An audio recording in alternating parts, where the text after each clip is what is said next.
嗨，亲爱的书友们，欢迎来到书海时光，一个为你每日推荐好书的心灵驿站。赶快关注我们，一起畅游书海，让阅读点亮每一天的精彩。大家好，欢迎来到今天的分享时刻。今天我们要一起探讨的是一本充满温情与哲思的小说《推影子的人》（Novel Numbers），由法国著名作家马克·李维 （Marc Levy） 创作。马克·李维被誉为法国浪漫小说之父，他的作品以细腻的情感描写和深刻的人生哲理而闻名。《偷影子的人》自出版以来，并以其独特的视角和动人的故事打动了全球无数读者。这本书不仅仅是一个关于童年、友情和爱情的故事，更是一面心灵的镜子，映照出我们内心深处那些被遗忘的渴望和恐惧。它教会我们如何倾听内心的声音，如何与他人建立深刻的联系，以及如何在这个纷繁复杂的世界中找到属于自己的方向。在开始之前，我想先问大家一个问题：你是否曾经有过这样的时刻，感觉自己像是一个旁观者，看着自己的生活却无法真正参与其中？或者你是否曾经感到孤独，即使身边围绕着许多人，却依然觉得没有人真正理解你？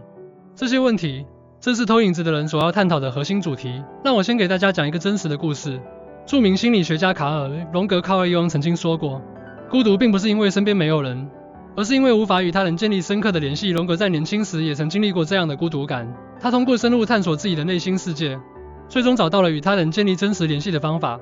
而偷影子的人中的主人公，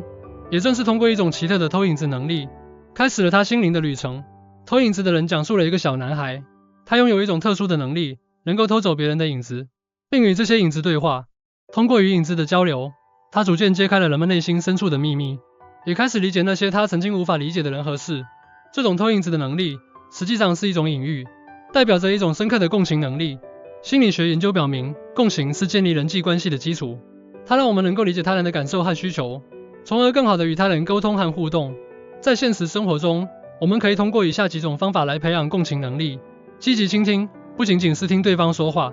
还要注意他们的语气、表情和肢体语言。换位思考，尝试从对方的角度看问题，理解他们的感受和需求。表达关心，通过言语和行动表达对对方的关心和支持。书中有一段话让我印象深刻，影子们告诉我，每个人心中都有一片孤独的海洋，而我们要做的就是成为那片海洋上的灯塔。这句话深刻地揭示了共情的重要性，也让我们明白，只有通过理解和关心他人，我们才能真正地与他人建立联系。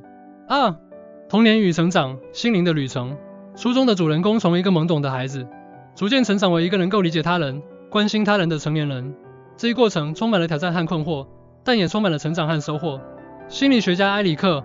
森 （Eric Erikson） 提出的心理社会发展理论指出，童年和青少年时期是人格形成的关键阶段。在这个阶段，个体需要解决一系列的心理社会危机，如信任与不信任、自主与羞愧、主动与内疚等。在孩子的成长过程中，家长和教育者可以通过以下几种方法来促进他们的心理健康：提供安全的环境，让孩子感受到爱和支持，帮助他们建立信任感；鼓励自主性，给予孩子适当的自主权，帮助他们发展独立性和自信心；引导情绪管理，帮助孩子识别和表达自己的情绪，培养他们的情绪管理能力。书中有一段关于主人公童年的描写。小时候，我总是觉得影子们是我的朋友，他们陪伴着我，听我倾诉，给我建议。这段话生动地展现了童年时期孩子对友谊和陪伴的渴望，也让我们看到，影子们实际上代表了主人公内心深处的自我。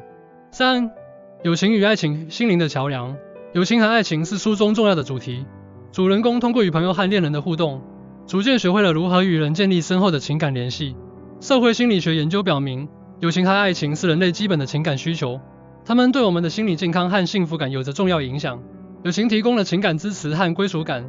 而爱情则带来了亲密感和满足感。为了建立和维护健康的友情和爱情关系，我们可以真诚沟通，坦诚地表达自己的想法和感受，同时也倾听对方的意见和需求，相互支持，在对方需要的时候给予支持和帮助，建立互信和互助的关系，共同成长，与对方一起面对挑战和困难，共同成长和进步。书中有一段关于友情的描写，朋友是那些即使在你最黑暗的时刻，也能找到光明的人。这句话深刻地揭示了友情的本质，也让我们看到，真正的朋友是那些能够与我们共同经历风雨的人。自我认知与自我接纳，心灵的觉醒。主人公在经历了种种事件后，逐渐开始认识自己，接纳自己的不完美，并最终找到了内心的平静。自我认知和自我接纳是心理学中重要的概念。自我认知是指个体对自身特点、情感和行为的认识，而自我接纳则是指个体对自身特点的接受和认可。为了提高自我认知和自我接纳，我们可以自我反思，定期进行自我反思，了解自己的优点和缺点，积极自我对话，用积极的语言与自己对话，培养积极的自我形象，接受不完美，认识到每个人都有不完美之处，接受自己的不完美。书中有一段关于自我接纳的描写，我开始明白，影子们并不是我的敌人，而是我的一部分，他们是我内心深处的真实反应。这句话让我们看到，自我接纳是心灵觉醒的重要一步，也是我们走向内心平静的关键。5. 寻找生命的意义，心灵的归宿。在书的结尾，主人公终于找到了生命的意义，他明白了自己存在的价值，并开始为他人和社会贡献自己的力量。维克多·弗兰克尔 （Viktor Frankl） 提出的意义疗法指出，寻找生命的意义是人类的基本动机。生命的意义不仅来自于个人的成就和满足，更来自于与他人和社会的联系。为了寻找和实现生命的意义，我们可以设定目标，为自己设定有意义的目标，并为之努力奋斗。服务他人，通过帮助他人和服务社会，找到自己的价值和归属感。追求卓越，不断追求个人的成长和进步，实现自我价值。书中有一段关于生命意义的描写，生命的意义不在于我们拥有什么，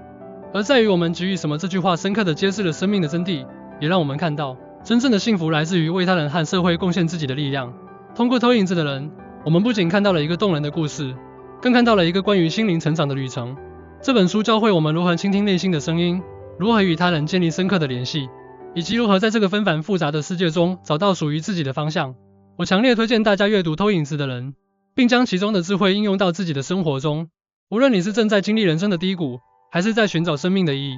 这本书都能为你提供新的视角和启示。记住，生命的意义不在于我们拥有什么，而在于我们给予什么。让我们从现在开始，倾听内心的声音，关心身边的人，追求自己的梦想，并为他人和社会贡献自己的力量。相信我，当你开始这样做时，你会发现，生命的每一天都充满了意义和价值。谢谢大家的聆听，希望你能在阅读偷影子的人的过程中，能够找到属于自己的心灵灯塔。谢谢。